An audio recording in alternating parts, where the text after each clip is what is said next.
అప్లికేషన్ని ఎప్పుడు డిస్పోజ్ చేసింది కూడా ఆ రిజిస్టర్లో రాసుకోవాలి. ప్రతి public information officer register maintain చేయాలి. 30 రోజుల్లో ఆ ఇన్ఫర్మేషన్ డిస్పోజ్ చేయాలి. మరొక అతి ముఖ్యమైన విషయం చెప్తాను మీకు. నేను 2 నెలల క్రితం ఒక అప్లికేషన్ ఫైల్ చేశారు. అప్పుడు ఉన్నటువంటి పబ్లిక్ ఇన్ఫర్మేషన్ ఆఫీసర్ గారు దానికి రెస్పాండ్ కావాలి, ఇన్ఫర్మేషన్ ఇవ్వలేదు దానికి. ఆఫ్టర్ 2 months మీరు జాయిన్ అయ్యారు. మీరు జాయిన్ అయినప్పుడు ఆ రిజిస్టర్ 1 చూసుకోవాలి. మీరు రిజిస్టర్ 1లో ఏమైతే ఆ రోజుకు పెండింగ్ ఉన్న అప్లికేషన్స్ మొత్తం కూడా డిస్పోజ్ చేయాల్సిన బాధ్యత ఎవరిది? కొత్తగా ఆ పోస్ట్లో జాయిన్ అయినటువంటి పిఏఓది పూర్తి బాధ్యత. 30 రోజుల్లో కనుక ఆ ఇన్ఫర్మేషన్ అతను డిస్పోజ్ చేయకపోతే అతను పనిష్బుల్ అవుతాడు.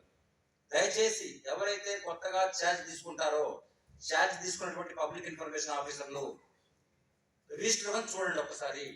ఆ రిజిస్టర్ 1లో ఉన్నటువంటి డిస్పోజ్ అయిందా లేదా అప్లికేషన్.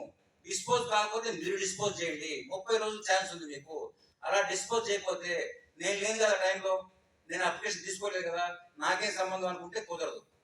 ఆ రిజిస్టర్లో ఉన్న అప్లికేషన్ డిస్పోజ్ చేయాల్సిన బాధ్యత, పెండింగ్ బాధ్యత మీదే ఉంటుంది.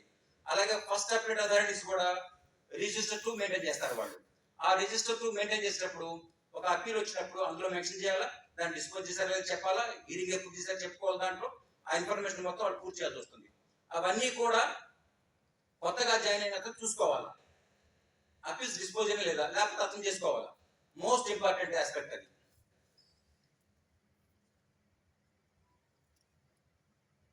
అలాగే అప్లికేషన్ రాగానే ఈ అప్లికేషన్ ఫస్ట్ అతని ఆఫీస్కి సంబంధించిందిగా చూసుకోవాలి. ఫస్ట్ అతని ఆఫీస్కి సంబంధించిన సమాచారం అయితే ఇవ్వాలి.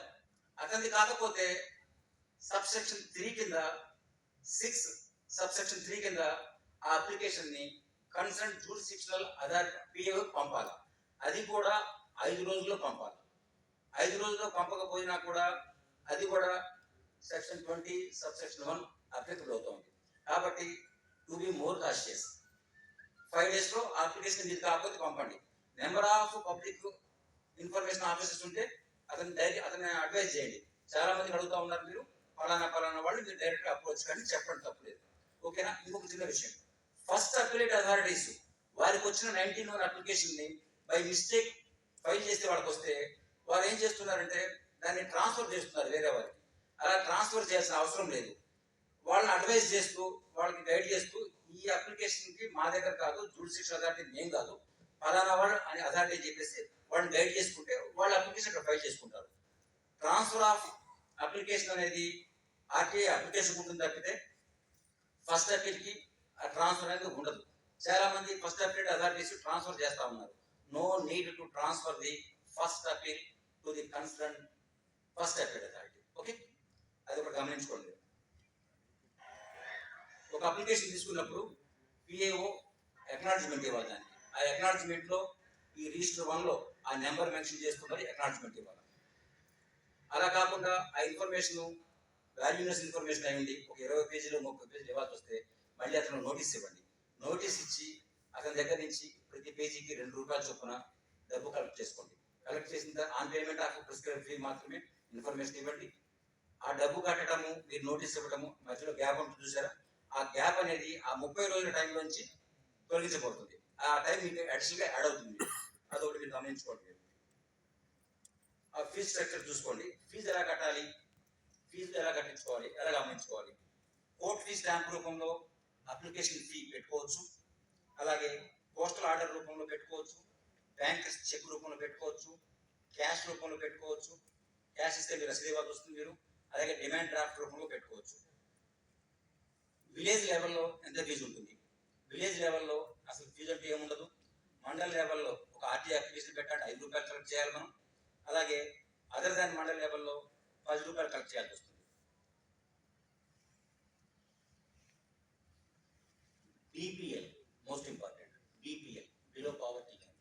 బిలో పావర్టీ లైన్ వాళ్ళ దగ్గర నుంచి ఎలాంటి అప్లికేషన్ ఫీజు లేకపోయినా కూడా ఆ అప్లికేషన్కి వ్యాలిడిటీ ఉంటుంది. ఈ అప్లికేషన్ ఫీ లేని వాటిని మీరు రిఫ్యూజ్ చేస్తూ వాళ్ళకి ఒక అండర్స్టాండ్ రూపంలో మీరు ప్రాపర్గా చెల్లించలేదు కాబట్టి మీ అప్లికేషన్కి వ్యాలిడిటీ లేదు, మళ్ళీ డబ్బు పట్టుకొని ఫ్రెష్ అప్లికేషన్ పెట్టుకోమని చెప్పని ఒక అండర్స్టాండ్ ఇవ్వండి వాళ్ళకి. అది కూడా 5 days లోపు ఇవ్వండి మీరు. ఓకేనా? మీ ఇన్ఫర్మేషన్ కాకపోతే ట్రాన్స్ఫర్ చేసేయండి.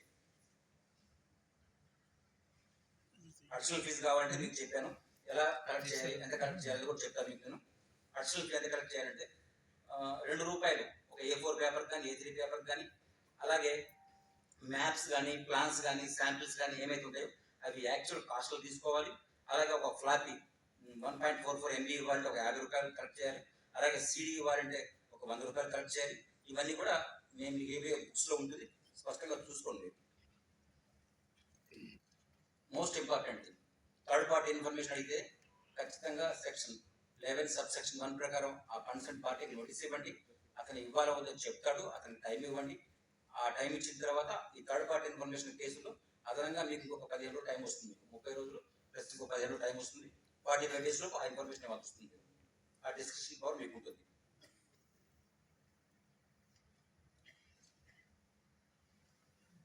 ఈ ఎగ్జామ్షన్ ఇన్ఫర్మేషన్ ఉన్నప్పుడు కొన్ని చూసుకోండి, అవి ఇవ్వకూడదు. 30 రోజులు ఇన్ఫర్మేషన్ ఫర్నిష్ చేయండి, ఆర్ 5 days లో దాన్ని రిజెక్ట్ చేయండి. దాన్ని రిజెక్ట్ చేస్తే దానికి రీజన్స్ మెన్షన్ చేయండి. ఫార్మేట్ రూపంలో అడిగితే ఫార్మేట్ రూపంలో ఇవ్వాల్సిన అవసరం ఉండదు. యాజ్ ఇట్ ఈజ్ షేప్లోనే ఇన్ఫర్మేషన్ ఇవ్వండి. ఫస్ట్ అప్డేట్ అథారిటీ అప్లికేషన్ మీకు స్పష్టంగా చెప్పాను. He has to conduct hearing by calling both parties and adjudication orders pass చేయాలి. ఆ పాస్ చేసే అడ్judication ఆర్డర్ ఎలా ఉండాలంటే అతను కాదని మా కమిషన్ అప్రోచ్ అయినా కూడా యాజ్ ఇట్ ఈజ్ గా ఆ ఆర్డర్ని కమిషన్ అప్లోడ్ చేసే రీతిలో చక్కగా ఇవ్వడానికి ప్రయత్నం చేయండి. మీరు ఎప్పుడైతే ఫస్ట్ అథారిటీ ప్రాపర్గా డిశ్చార్జ్ చేస్తారో మీ డ్యూటీస్, ఆటోమేటిక్గా 80% ఆఫ్ ద అప్లికేషన్స్ కమిషన్ తగ్గిపోతాయి. మీరు వచ్చేటప్పుడు అక్కడికి